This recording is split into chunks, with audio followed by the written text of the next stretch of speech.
Reka subire ndabahe ikaze mwese inshuti banywanyi mubana natwe mu makuru n'ibiganiro tubandanya gushikiriza kuri no munesha kuri yanyu mukunda cyane imwe Rudende Isange TV imunesha kure ibashikiriza amakuru n'ibiganiro biba bigezweho kandi biba byakorewe amatohoza mu bisata bitandukanye haba muri politiki mu nkino nk'iperereza mwateye akazi na muntu mu ndero ndetse n'andi makuru yose haba ariko aravugwa ngaha mu kibano. Ndabahaye mwiriwe abandi ndabahaye mwaramutse bivanye naho muherereye. Iri ni iteka n'umunezero ntangire gusubira kubana namwe banywanyi bacu mukunda kandi mugakurikira amakuru ibiganiro tubandanya gushikiriza kuri no munesha kuri yanyu mukunda cyane imwe Rudende Isange TV imbonesha kure ibashikiriza amakuru n'ibiganiro biba bigezweho kandi biba byakorewe amatohoza.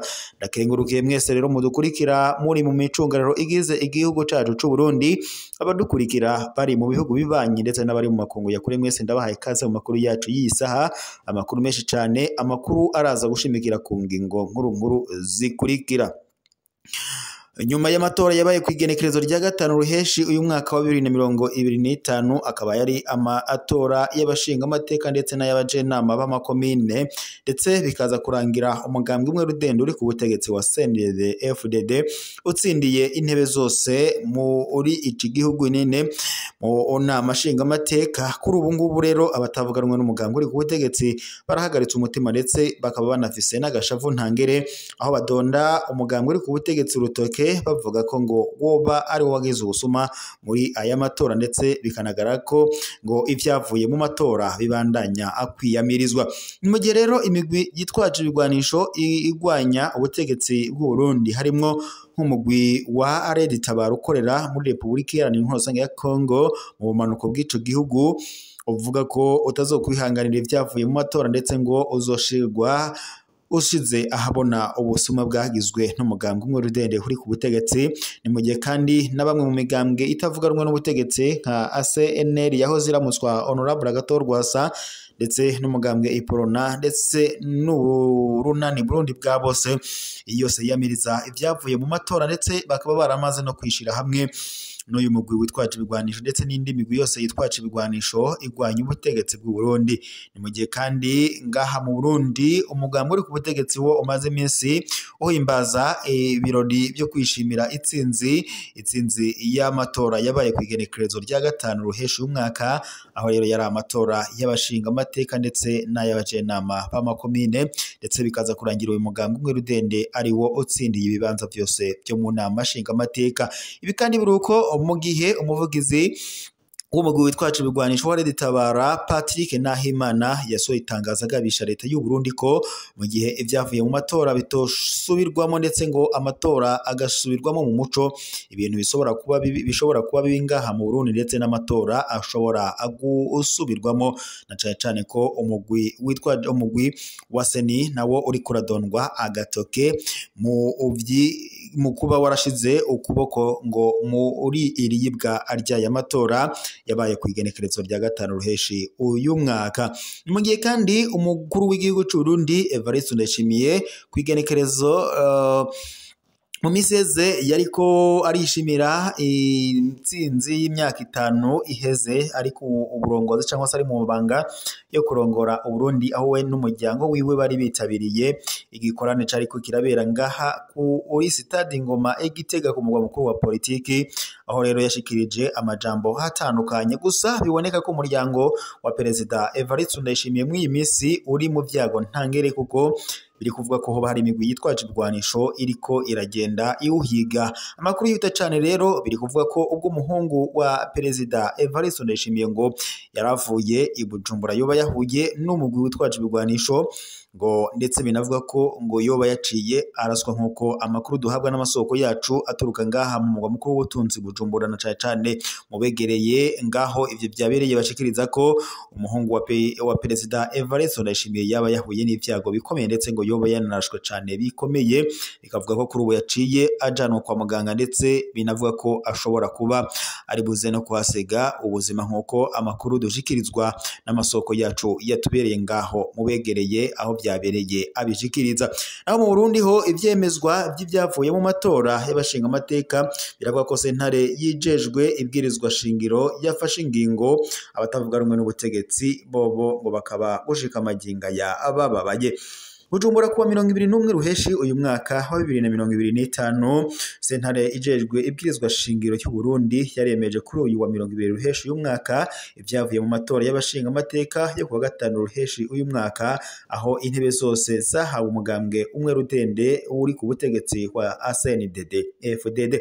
Naho abatavuga rumwe n'umugambi uri ku butegetsi bo bamaze kwankwa n'ubutungane bakavuga ko aya matora atigeze akorwa mu bwigenge bagatangaza ko bagiye kubandanya urugamba rwa politike. Sentare yubahiriza ibwirizwa shingiro yaremeje ivyavuye mu matora y'abashinga amateka yo ku 5 ruheshi uyu mwaka. Mu ntahe y'icese umushikiriza manza kizigenza wa Republika y'u Burundi Valentin Bagorikunda yatangaje ko amatora yemewe yanka ibirego vyashikirijwe n'imigambwe hitavuga rumwe n'ubutegetsi. Mu kubishura Bagorikunda yavuze ko sentare yubahiriza ibwirizwa shingiro yari yaciye hirya no hino ngo ivyo yahawe n'umugwi ujejwe amatora mu Burundi seni mu bijanye n'ukuntu amatora yagenze ngo kubijanye no guharura amajwi no kwegeranya ibiharuro vy'ivyavuye mu matora.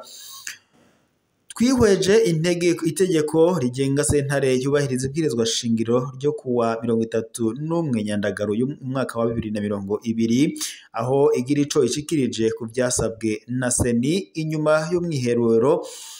Nkuko amategeko abivuga sentare itangaje ko ibyashikirijwe bifise agaciro niko yemeje.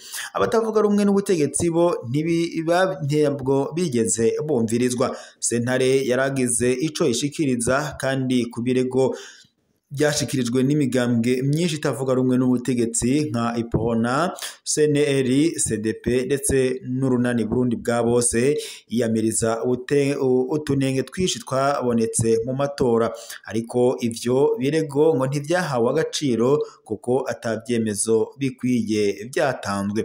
Abatavuga rumwe n'ubutegetsi bo barababaye cyane ariko ngo ntibacize intege. Mu kiganiro yahaye radio Isanganiro, Olivier Nkurunziza arongoye umugambwe Iporona yavuze ko batashimishijwe n'ingingo izafashwe na sentare. Tugiye kubandanya urugamba rwacu rwa politike cane mu kugondoza indongozi z'u Burundi tuzereke ko hamwe ubuzima bw'igihugu bwobandanya uko intwaro rusange y'u Burundi izoba yibagiwe niko yatangaje. Olivier Nkurunziza yibukije kandi ko umugambwe wiwe uharanira ko amatora yo mu myaka iza yokorwa mu bwisanzure mu muco ndetse no mu kuri nkuko byari byipfuzwa n'umuganwa Rudoviko Rwagasore yaharaniye ukwikukira aku Burundi. Inama nshinga amateka yose iri mu minwe y'umugambwe umwe rudende ariwo CNDD FDD. Naho ibyavuye mu matora vyemejwe bigaragaza ko umugambwe umwe rudende CNDD FDD uri ku butegetsi wahawe intebe zose so mu nama nshinga amateka. Itsinzi iha uwo mugambwe kugenzura urwo rwego mu kiringo c'imyaka 5 iri imbere nkuko bishikirizwa n'ibwirizwa ashingiro. Tunyarukiye i Bujumbura ho rero inyuma y'impome ngo zibohero rya Mpimba umwizero ngo wo gufashanya wagaragaye kuri Sandara Muhoza kuwa 22 ruheshi uyu mwaka wa 2025 mu gikorwa kitamenyerewe. Umugwi w'abamenyesha makuru waragiye kuramutsa Sandara Muhoza mu Mpimba. Uko gufashanya ngo kuboneka umwizero wo gufashanya ngo bikura agacirere bikanerekana ko abamenyesha makuru bagifatanye mu nda. Iyi ndwi iheze igikorwa gikomeye cyane cyo gufashanya carakoze ku mutima wa Sandara Muhoza umenyesha makuru apfungiwe mwibohero rikuru rya Bujumbura ryitwa Mpimba mu ubumanuko bw'umugwa mukuru w'ubutunzi i Bujumbura. Umugwi w'abamenyesha makuru baragiye kuramutsa uyu mumenyesha makuru mugenzi wabo bikerekana ikintu kiba gake ariko gitanga ibyizigiro mu bihe bibi. Umwigenge bwo kumenyesha makuru utameze neza ngaha mu Burundi ntiyari abyiteze, ariko igitangaza c'ijuru caramwururukiye ko niko binavugwa n'umwe mu bo mu muryango wa Sandra Muhoza. Uwo mugwi kandi waregeranije amafaranga kugira ngo ushire imfashanyo iboneka kuri uwo mugenzi wabo apfunzwe. Sandra Muhoza kubera umunezero w'iyo mfashanyo yarakengurutse mu gihe yaheruka ku musego akaba kandi abayeho nabi muri iryo bohero rya Mpimba. Iyo mfashanyo n'urwo rugendo rwaje nko kumukanda igikomere. Iyo mfashanyo nayo kandi ngo yatibutse ngo nk'ikintu ciza kivuye mu ijuru, niko irindi soko mu muryango wiwe ryemeza. Mu gihe icuka atari ciza ku batavuga rumwe n'ubutegetsi bushaka, hakaba n'ubukene bwo kumenya bukomeye cyane mu bamenyesha amakuru ngaha mu Burundi. Ako kigoro kerekana ko abamenyesha amakuru b'abarundi bafatanye mu nda. Nubwo biruko abamenyesha amakuru b'abarundi baracafatanye mu nda, niko uwundi wo mu muryango wiwe ashikiriza agashimira abagize ako kigoro. Uwo yahoze ari umumenyesha amakuru wa Nova Burundi ndetse na radio Bonesha FM mu ntara ya Ngozi, Sandra Muhoza ariko akora umunyororo w'amezi 21 yagirizwa guhungabanya umutekano w'igihugu. Abashingwamanza biwe barunguruje urubanza amashirahamwe mpuzamakungu haranira agateka k'abamenyesha amakuru, bakaba basaba ko arekurwa. Mu gihe ari gake hashikirizwa ibitanezerera leta, urwo rugendo rwo ku Mpimba rwibutsa ko n'inyuma y'impome nini cyane gufashanya bigishoboka nk'uko bishikirizwa. Reka rero shimire mwese mwari kumwe natwe mu makuru ko tubashikiriza kuri iyi saha. Amakuru y'aka kanya tubaye tuyasozereye ngaha, gusa turaza gusubira mu makuru araza kuba agezwe ko.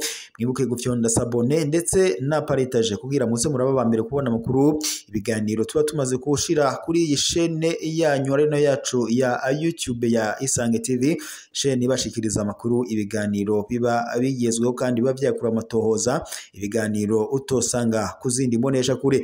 Nakengurukiye rero mwese mwadukurikiraga muri mu micungararo igize igihugu cyacu cy'u Burundi, abadukurikiraga bari mu bihugu bibanyi nk'u Rwanda, Repubulika Iharanira Intwaro ya Kongo, Uganda, Tanzania ndetse n'ibindi bihugu byose bigize umugabane wa Afurika n'abashije kudondora. Mwese ndabashimiye kuba mwari kumwe natwe, nitwo kibagira kandi gutera yambu abadukurikiraga bari mu makungu ya kure. Mwese reka mbashimire kuba mwari kumwe natwe. Amakuru y'aka kanya tubaye tuyasozere ngaha, turaza gusubira amakuru araza kubagezweko.